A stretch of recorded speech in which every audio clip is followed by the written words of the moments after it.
Мұхтар Құрманалин, Айна мен тарақтың айтысы. Алақандай айна мен тілдей тарақ сәл жерде сөзге келіп қалды. Айна айтты. Әй, кетік, түсін түсіп қалыпты ғой. Түссеше, қалғанда жетеді, деді тарақ.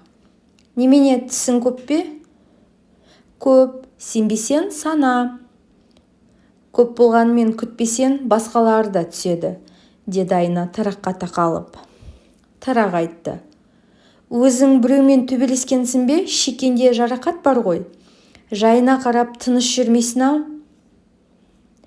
Айна, кеше абайламай үстелден құлап қалдым, деп шекесін сипады.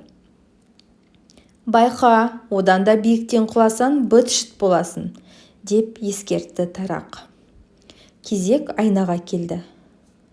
Сенің осы біреудің шашын тарағаннан басқа бітіретінің бар ма?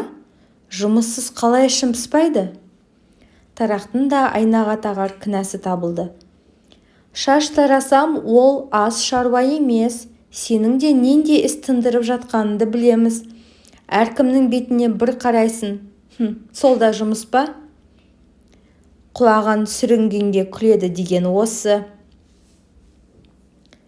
Сен олай деме, мен жұрттың бетіне қарамаймын, қайта олар маған қарайды, деді айна бетін бір сипап.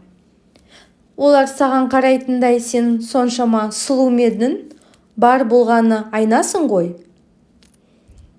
Бәрекелді сөз болғанына.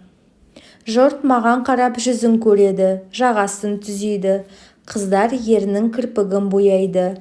Тіпті өзің де шаш тарағанда маған қарайсың ғой, деді айна есесін жібермей. Сен олай өтірік айтпа, мен ешқашан қараған емеспін. Тарақ айнаға қарайды дегенді кімнен естідің? Деді тарақ тісін шұқып. Осы мезетте бөлмеге Бәтима кіріп келді. Үстел үстінде айтысып жатқан айна мен тарақ жым болды. Бәтима оқу құралдарын сөмкесіне салып айнаға қарап шашын тарады да мектепке кетті. Сөмкенің ішінде алақандай айна мен тілдей тарақта кете барды.